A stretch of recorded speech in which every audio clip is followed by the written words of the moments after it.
All right, today we're rounding out production pay week. Talked with some really smart accounting firm owners this week about how they've implemented production pay into their firms. And today, I'm going to answer some open questions that folks have had about how to make that work. But I'm also going to share with you how I would do it myself. Am I still a fan? How would I roll this in my own firm? Let's talk about it. It's Q&A Friday on Jason on Firms.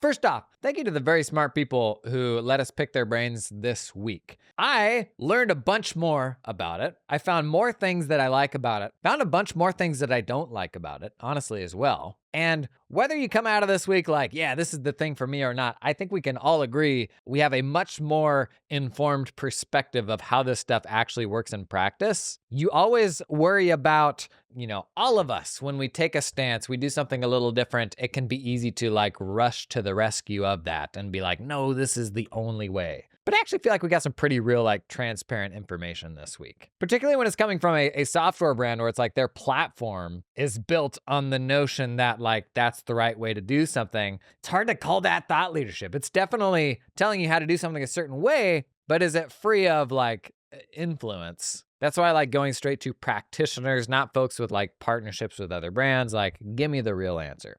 A few, I thought, good questions that we should run through to kind of round out the week, and then I'll tell you my take on how I would probably make use of this in my firm. Biggest question, and maybe tougher thing to get your head around, Brian Clare brought this up on LinkedIn. He said, how do you blend production pay with a pod setup? I am very pro pod setups. Some of the people that we talked with said that they were using it, but really just with more senior types of accountants. The way I run my firm, I just always want there to be this evolution of tasks trickling down from seniors to juniors to admins, because that's lifting those people up in a really accelerated way. And I had the most rewarding thing I think that I did in my firm was taking people on a career path from A to B, where I could see where they came in the door, and I could see in just a few years' time how they were just in such a fundamentally better place that completely changed their career prospects for as long as they work. And I'm a firm believer that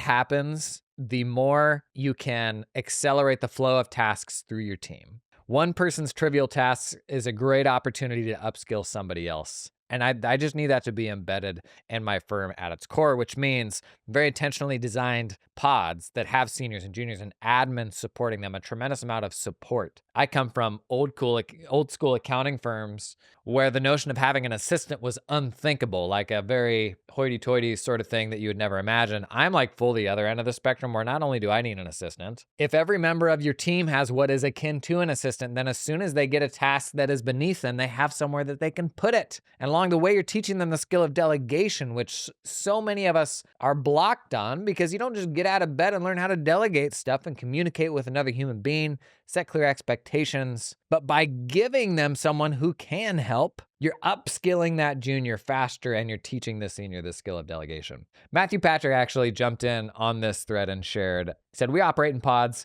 and basically determine the allocation of production based on who is doing that step of the work. And we talked about this on his episode. Basically, there's a manager role, a senior role, I think. You kind of have these different hierarchies of folks within a pod, and then the profit allocation. I think he had the most complex profit allocation of any of the people that we talked with. And he's been doing it the longest, so that's probably why. But it basically just means at any given level within, or hierarchy within a pod, you have to be clear about, okay, if you're a junior in a pod, what is kind of the base expectation of what tasks you're supposed to be taking on? Your mind then goes to is there scenarios where that ends up being unfair to somebody, where they're kind of shirking tasks, or where somebody in one role, say they're the junior in one pod, maybe in one pod they're doing more work than the junior in another pod. I think there is potentially a risk to that. You mitigate it as much as possible by just getting really explicit about what the responsibilities are supposed to be of each of those types of folks. But it's definitely something you got to keep your eye on, I think. Another question that came up, actually I super appreciated, Caitlin Minot, I think, is how you pronounce it. I thought this was really interesting. It raised a question about ensuring high quality alongside efficiency. She said they moved away from production pay in part because team members were flying through work at the detriment of client relationships and quality. Our QC line of defense, primarily seniors, were getting a fire hose of returns that they had to spend too much time reviewing and were frustrated that we were incentivizing speed. On the other hand, our managers felt the clients who wanted an extra planning phone call or needed an extra bit of attention were slowing them down, and client relationships were sacrificed. So it's a super nuanced conversation. Matthew shared that they closely track the work as it goes through the quality control process to see what's getting bounced back and what is high quality work that's coming through. This is, maybe production pay makes this worse. This is a really hard problem in any growing firm, ensuring that the work is being done at a consistent level, because the level of service is such a massive spectrum and everybody's normal is different, honestly. There are people in your firm who will spend so much more time holding a client's hand than somebody else on your firm, and standardizing that is super difficult. But there has to be some threshold at which there is a bar that all work is funneling up through. And that's normally going to be the quality control process. And you've got like rotating people, so the same people aren't reviewing the same work every single time. That needs to be standardized and part of the incentive structure somehow. And who was it? It might have been Craig that told us, or maybe it was Matthew, that that factors into the time it takes. Sending stuff back with notes and having to do rework, it just takes time. And so the fastest way to get something done is to get it done to the level of the quality control process. But then the second thing you have to have is some sort of feedback loop directly from the client to assess their level of satisfaction. Because just as many accountants will over and underserve clients in different ways, clients want different things. So like the definition of overserving or underserving a client from the client's perspective can also be completely different. And this is an important factor in determining grading a client. Is this client good for us or not? Some clients have incredibly high standards and exact a huge volume of work from you where others don't, while commanding the same fees. And so I think it was Craig that told us there was a separate conversation that happens with the client quarterly just to see how things were going, to get feedback from them. I know Brandon Hall's talked about they use NPS surveys. They go out to the client every single month to kind of score what they're doing. I have a mixed relationship with NPS surveys. That's like the 1 to 10, how are we doing? Because I think in most cases they get ignored because they're not a mandatory part of the process. I think the only way for those numbers to be real is if you somehow have to force every single client to complete it, almost like making it a prerequisite of receiving the delivered work. They have to give you that feedback. Otherwise, I think it skews just towards feedback that people want to give, and it's not complete data. So I don't know that the goal even needs to be that every single client is personally served the exact same way, because different clients will have different preferences there. I think what's most important is that there is an independent feedback loop that can't be manipulated by the person that is incentivized to produce more, to ensure that that person is happy. And where on the spectrum of happy do they land? Because that's arguably the most important data point we can have on our client that is frankly hard to capture, where you can look from team member to team member or manager to manager, how happy are their clients? And so how good of a job is that person doing managing the client relationship? It is a very hard thing to do, to wear both the hat of overseeing all the technical work getting done while also advocating for the client and being there and making themselves available for them. That's why sometimes you see that role separated to more of a client relationship manager. But I think Caitlin's point is super interesting, that there is a version of this where people just start taking shortcuts. And so somehow you have to have controls in place there to ensure that quality control is still maintained to the standard that the firm sets, and that client satisfaction is still measured, so that if there are any issues, you can get out ahead of them. If you have any members of the team who are cutting corners, that ought to be evident either in one of those two things, either in the quality control or in the satisfaction feedback that you're getting from clients. This episode is sponsored in part by LiveFlow, the folks that give your spreadsheets and your financial dashboards superpowers. Two superpowers that LiveFlow gives you. One, a button in your Excel and your Google Sheets to pull in data from any old client accounting file you have in Cubio or Xero. Imagine just having that a button away all the time, being able to pull that stuff into a spreadsheet, either a one-time pull or an ongoing continuous sync. Second superpower they give you is the ability to throw together super quick, as simple or as complex as you want, financial dashboards that your clients will actually use, because you can make them more actionable than financial statements. And it doesn't require this big old rigid reporting platform that they then have to go log into or something. You create these dashboards, you share them with a link. Just like with the spreadsheets, it can be a one-time data push or it can be an ongoing sync. So the client just keeps going back to that same link. Super smart stuff, particularly if your clients aren't making sense of those financial statements, because that's not an easy thing for most business owners to do. Learn more about LiveFlow. Check out the link down in the show notes. This episode is sponsored in part by TeamUp. Hello, sir or madam. I would like to discuss with you an opportunity to use our vast accounting staffing resources with expertise that is vast and world leading. Signed, every DM that I get on LinkedIn. It is peak offshoring, outbound, inbound.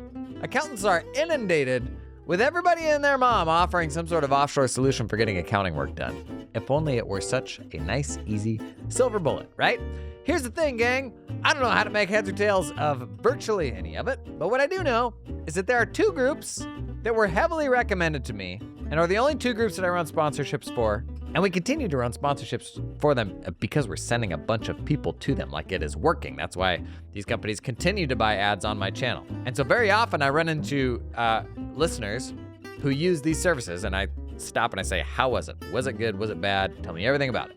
And we continue to run sponsorships for these groups because they're good, because people are having really good success with them. TeamUp, what they do really, really well, they help you find talented accountants in the Philippines that you work with directly. No middleman, no ongoing fees, no the way I did it back in the day in my firm, I was actually paying a group and almost half of my monthly payments were going to the group, not going to the individual. So if you want to work with these super talented people directly, get on the horn with TeamUp. They've got recruiterments on the ground in the Philippines. They'll find you some really good people. Learn more, check out the link down in the show notes.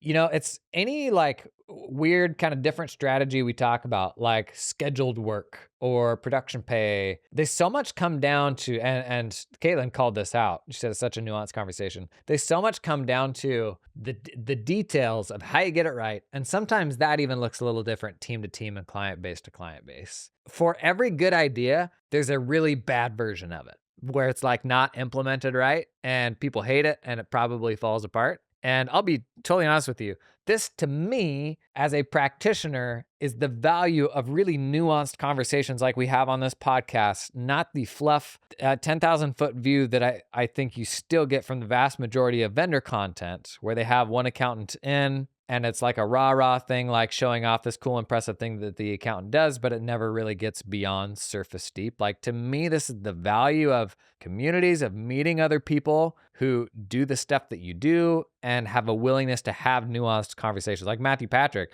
hopped into this LinkedIn thread and answered a whole bunch of really detailed questions, which I really appreciate, because there isn't a very high volume still, really contextual, high quality conversations, like going to a level of depth where you can actually know, here's what I've seen other people do, here's where it worked and where it didn't work. And I would love to see, honestly, I would love to see 10 more podcasts like this one that we do here that really get into the meaty stuff for a specific type of accounting firm, because the answer for a bookkeeping firm is different than the answer for a tax firm. If I were starting out creating content for accountants again, it would have to be through a much more specific lens. I think I kind of have the benefit of being earlier to this, and so I've gotten away with it being more general. And, my audience is fairly international. Actually, less than 60% of folks that consume my stuff are in the US, which I think is super cool. But these days you have more people doing things like this. And the best version of this, if you're starting out tomorrow, is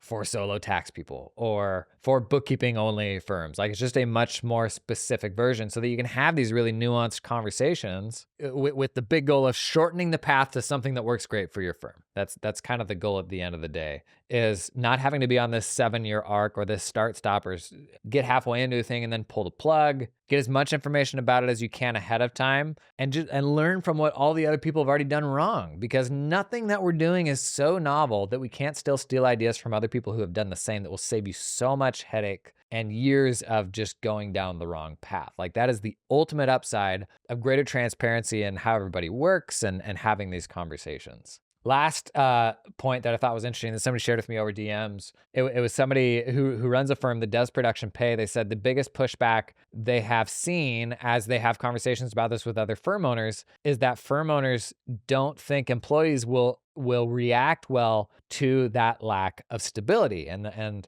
the kind of underlying reasoning there is the reason that they're employees to begin with is because they want that stability. It's contractors and it's firm owners that are willing to take on that risk. The person that messaged me disagrees with this. And they're like, well, that's kind of what I want is somebody that will be accountable. But it is an interesting argument because I do think we have to be mindful of how team members will react to this. And that probably all comes down to communication.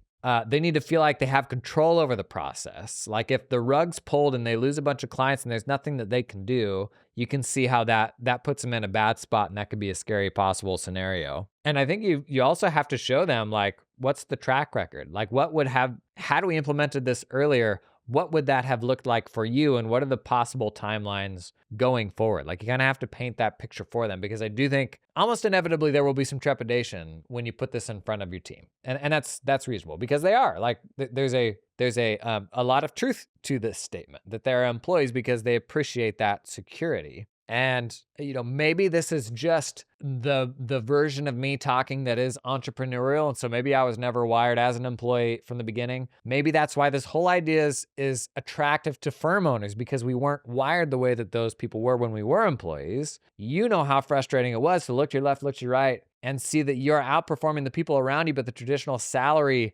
mechanics do not reward you fairly. Like, there's just wildly different levels of output that people do inside of accounting firms, and pay is normally not elastic enough to keep up with those variations across different people. And so if you're a high performer, you always end up feeling like you got the short end of the stick, right? Now, many of these people, they learn that and they're like, well, that's why I'm going to be better off going out and doing my own thing, right? So like, I'm a high performer. I'm going to go high perform for myself. So maybe we are just like projecting on everybody else, like, no, this is a good idea because it is appealing to us. There's another counter argument here that says you run the risk of inspiring a newfound confidence in this independence in your team members. Like, what if you really do show them? Like, you show how much money you actually make, which is a big fear for a lot of people. Not how much you make, but how much revenue you generate. A lot of folks nervous about doing this with the team. And does it bring your team a step closer to an understanding of what it would look like to do it for themselves? And does that make this a bad idea? To give them the confidence that they could go out and do their own thing? That's a tough one. I can actually see that being a fairly reasonable argument. I guess the thing that I always come back to is that whole argument is just a very slippery slope. Because where do you draw the line of, well, investing in them this much is too much because I don't want them to get too powerful, right? Like, you look at that entire spectrum of where you draw that line, there isn't any place on that spectrum that doesn't feel icky, which I think probably means it misses the point. And at least when I was running my firm, I don't feel like I ever got burned on this. Trying to do the best by people, knowing that long-term, it's going to have them turning up to work as the very best versions of themselves, even if it changes that future timeline. I can't be mad at what they are if I'm not willing to invest in them along the trajectory of what I want them to be. And I had people poached from my firm on my reputation. It was cool that they worked for Jason Stats and they could flex that. I had people take jobs. Oh man, I still remember we had a super young guy came in with like no skills. We hired him from working in a warehouse. He learned so much to his credit, and we put so much training and effort into that where he became a cloud accounting wizard at a really high level. As honestly, any accountant going into a really good cloud accounting firm does. Like, they become so powerful so fast. And you had this guy that, he couldn't have found a job for 50 grand a year. And in 3 years' time, he cashed that out for like a controller job in private that paid really, really well. And he's like 23, 24. And there's going to be people that do that for you. And it's going to feel like such a kick in the nuts. And it's going to be so, so annoying. And that happened. I sat the whole team down. And I said, here's the reality of what's happening right now. You are all learning a tremendous amount. We're pouring a bunch of resources into you. You're growing so fast. We have this approach to moving tasks through people that is ensuring that folks are always growing, iterating through like more valuable work. And it is going to take you on a journey where you become an incredibly valuable person to our clients, but also to a lot of other people out there that need what you can do. And it means inevitably you're going to get phenomenal offers that you could not possibly imagine. I just want you to keep one thing in mind, is what was the position that you were in when you came to this firm and we started making those investments in you and we took you on this journey and we sourced the clients that would be a great fit for you and enable you to grow. Recognize you're on an awesome trajectory where you're growing so fast because this is a really cool opportunity. And it's not fun every day and it's challenging, but it's making you into a freaking unicorn. And there may be a day where it makes sense to get off that bus. There might come a day to cash that in and take that job. And maybe it's a little less sweaty and maybe it pays a little more than I can pay you. But the right time to get off the bus isn't 3 years into it, isn't when you're in your 20s. That's the firm that I want to run, like that is turning out unbelievably good people, even if it does mean they leave, even if it does mean that you bestowed enough confidence into them for them to have the audacity to think that they could do this for themselves. What a thing to give somebody. Like that's kind of the ultimate gift, right? And so I think on that spectrum of like, how much do you pour into people and how much do you build them up? I don't think there is a line that can be drawn to say like, here is the right point that just doesn't feel gross. This episode is sponsored in part by Cloud Accountant Staffing. Nothing grinds my gears quite like a vendor in the accounting space that knows absolutely nothing about how accountants or accounting firms work, and there are all too many of them. Not all of them. There's a ton of smart people in software and all that, but you definitely know when there's like a sales rep or something that's just tone deaf and doesn't understand what you do. Cloud Accountant Staffing, this was their experience trying to hire talented folks in the Philippines. And so they kind of just started rolling it themselves. Cloud Accountant Staffing, basically the founder was an accounting firm owner, had tremendous luck hiring talented people in the Philippines like I did, and eventually just started doing it for some other firms, and it grew and they started advertising on my channels, and now it is a proper big boy business. And the reason they're crushing it is because they get what it's like to run a firm and how to do this stuff and how to even work those people into your team successfully, okay? If that's something you're exploring, to learn more about Cloud Accountant Staffing, check out the link down in the show notes. Gang, this episode is sponsored in part by Carbon, the practice management system. I'll tell you one thing I like that Carbon does is they tell you what they're building. In fact, at the end of the year, they announced, like, here's all the stuff we're really cranking off for 2025. Let me run you through some of them. 1, Carbon for Clients, a vastly upgraded portal experience. Thank you, that is so important. Custom branding. There is such a long list here. Let's just say a vastly better client portal experience. Engagements, nice. Proposals, agreements, automatic billing, which they already have. They already have some automatic billing, but I think they're just beefing up proposals and engagements. Google Drive integration, SharePoint integration. Quick replies, suggested short replies to emails. Oh, now in beta. Yeah, buddy, I think that's AI. Email refiner. Okay, more AI email stuff, I like it. Client segments, e-signature with KBA, API enhancements, new reporting dashboards. Can I pick what I'm most excited about? Probably the upgraded client portal and the improvements to the email experience. Email is so time consuming. If there's one thing that Carbon absolutely crushes, I think still does better than anybody else, it is the email experience. And we spend so much time on email, so that matters, okay? Learn more about Carbon, check out the link down in the old show notes. You know what they're called. This is where you get into like compete agreements. I just love the idea of having an actual plan where people can take clients and leave and they pay you for them. Because when you put your finger on somebody and you're like, you can do your own thing. And I'm pretty sure you're going to at some point. And if this stays adversarial and I pretend you're not going to do that and I don't give you a path out, one day you're going to come and surprise me and it's going to hurt. But what if instead we put together like a 24-month plan and you leave with this collection of clients and I get paid for that? And I'll even support you in that process. And, we can still be helpful to each other even when you're running your own firm. That is a vastly better way of letting somebody leave your firm than them surprising you overnight one day, especially in an age where it's never been easier to build a firm, especially specialized firms. And one of the big things blocking people from specializing is they're afraid they're going to get bored of a specialization. What a problem to have. A wildly profitable specialized business where there's a huge market of potential buyers. How's that for a worst case scenario? If you are like bringing up amazing people, there's an off ramp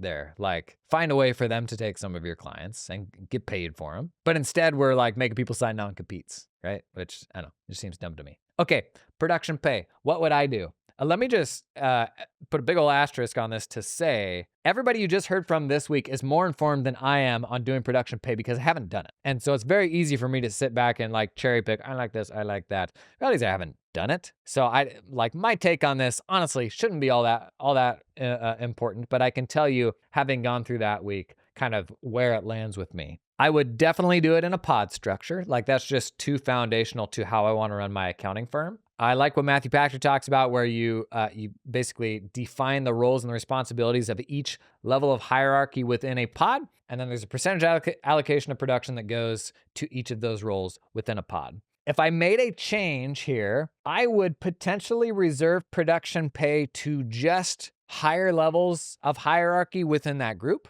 I don't know that I would make it available for everybody. The reason I say that is in my setup where I'm trying to get tasks to be as fluid as possible between people, that happens really fast and really aggressively at the bottom level of a pod with juniors, with admins. One thing we talked about with Matthew is, or maybe it was with Craig, I was like, how does this work for my setup? Because I love pulling admins into getting this work done because they almost always end up as something quote unquote more than admins. They almost always then go down the professional path. And until I'm willing to give them quote unquote professional tasks, they won't have that self-belief to say like, oh yeah, I could become a CPA or EA or whatever it is that they want to do. And I worry if I apply production pay all the way down to the bottom of the skill ladder there, that it restricts the fluidity of how some work could get moved around. I also like the idea of entering into production pay being more aspirational. The notion that once you get to senior, once you get to manager, something like that, then you're on board for it. And the reality is my seniors, my managers, all that stuff, that's a little more locked down in terms of what the responsibilities are. Well, you're managing the client relationship. You're doing quality control. That is very well agreed upon what needs to happen at that level. Whereas at least in my practice and the way that I ran it, under that, it was a little more fluid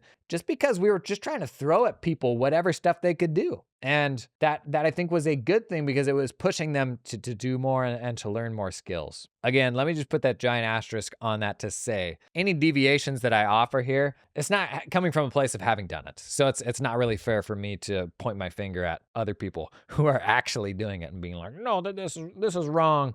But that's something that I would think about heading into it. And it's not even to say that you couldn't start there or start at even just one level and just say, that's it. Like that's as far as anybody in the firm knows, that's all we're doing. And then down the road, potentially, in fact, it may even be easier to do this in a more bit by bit sort of way. Down the road, maybe even you roll that out to additional people. I think I would start at the more senior end of the spectrum. And it's not to say I wouldn't someday take it further than that, but I think I would start there. I'd run it in secret for a while. We heard this from folks, like build that calculation step one, look at it retroactively to see what that would have meant for people's compensation. And if you're still nervous, just run it behind the scenes. See what that looks like. See, does it go off the rails? Would it have created any issues? If so, rerun how you do that calculation, what the perks are, if there's any bonuses for specific actions. That is worth doing before going into it, no matter what. Not necessarily waiting, but at least going back in the data, doing all that calculation, because it's actually really interesting to see how do behaviors change under that new system, because they probably will. That's the goal anyways, right? I guess that's kind of the whole point of this thing. So if you like the idea of it, but you're nervous about it, it's honestly just a matter of like spending some time with the spreadsheet. Like that is how you get out from under the fear of doing this. Also, I mean, if you want to do it, drop a comment under here and be like, hey, anybody else want to like seriously talk about doing this and hop on a Zoom call? Because if you got a few buddies that are doing it at the same time as you and you can share that experience, that journey, that's actually a way better way to go through a transition like that. Last thought I had was I would probably start on a longer time horizon. I love the idea of monthly. That seems like kind of the holy grail. And they do say with incentive compensation, the closer you can bring the reward to the action, the more real that becomes. But for starters, there's definitely a smoothing effect that happens doing that over a longer time horizon. I think it was Trevor that told us they do it 6 months at a time. I think I'd probably start there until I could see the stability and have an understanding of what the annual cycle looks like. Because if you are a tax heavy firm, you're going to have some humongous months. Do I want that or not?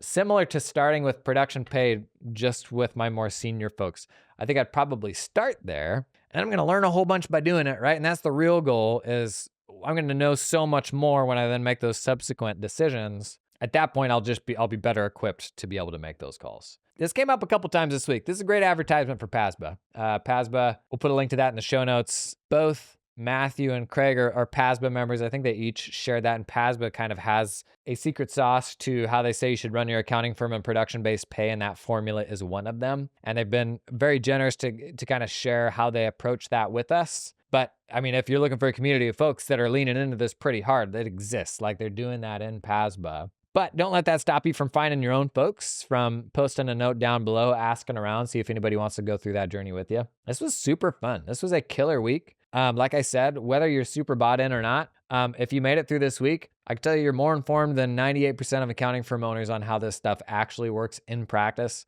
The level of questions you're going to ask about it are just vastly higher level, smarter questions. The likelihood of you doing it successfully is much, much higher than somebody that just kind of stumbles into it. And that's a product of showing up, man, and being willing to learn, being open-minded. Not everybody is. I posted on Monday on social media just like, hey, we're doing a whole week on production pay thing. And there's a lot of people that will scroll by that post and be like, that's impossible. And they will never listen to any of this stuff. They won't stop to educate themselves. Kudos to you for doing that. Whether you like it or whether you end up doing it or not, you made that investment in yourself. That's probably the most important thing that we're doing, is being willing to continue investing in our understanding of how to do all this stuff better, man. Fun week. Thanks for coming and hanging. Got any leftover questions from that? Drop that stuff in the comments. Maybe we'll tidy it up next Friday.